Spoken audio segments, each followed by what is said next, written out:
update ng bayan. Maasahan anumang panahon.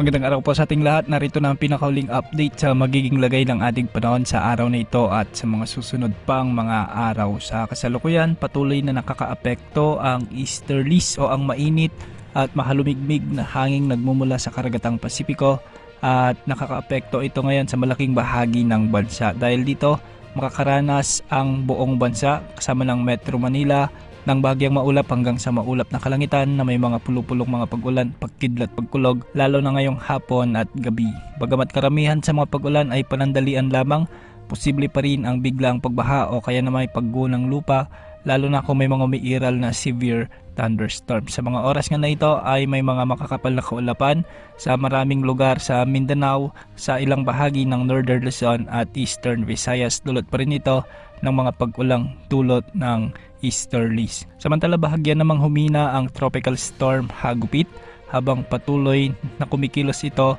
ng pakaluran sa bahagi ng karagatan sa hilagang silangan ng Palau. Base sa pinakahuling tala, ang sentro ng bagyong ito ay nasa layo na lamang 1,030 kilometers silangan ng northeastern Mindanao at ngayon ay nasa boundary na ito ng ating Philippine Area of Responsibility. Taglay nito ngayon ang lakas ng hangin umaabot sa 65 kilometers per hour malapit sa gitna at pagbugsong umaabot sa 80 kilometers per hour. Kumikilos ito ngayon sa bilis na 10 kilometers per hour ng hilaga-hilagang kanluran. Ayon sa forecast track ng bagyong ito, inaasang kikilos ang bagyong ito sa mga susunod na mga oras ng pahilaga-hilagang kanluran habang nananatili sa ating Philippine Sea at malayo sa kalupaan ng bansa. Kapag tuloy nitong nakapasok sa mga susunod na oras ay tatawagin ito sa local name na Bagyong Kaloy. Gayunpaman sa ngayon ay mababa pa rin ang posibilidad na direktang makaapekto ito sa lagi ng panahon sa kondisyon ng karagatan sa bansa sa loob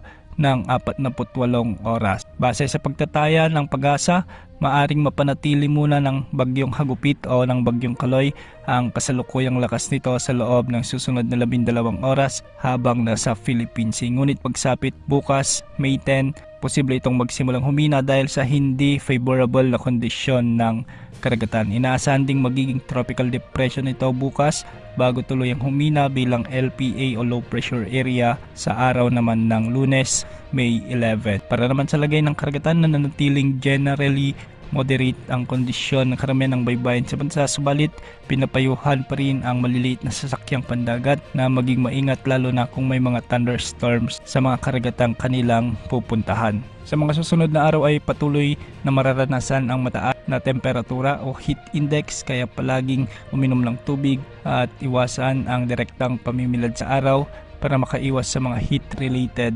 illnesses.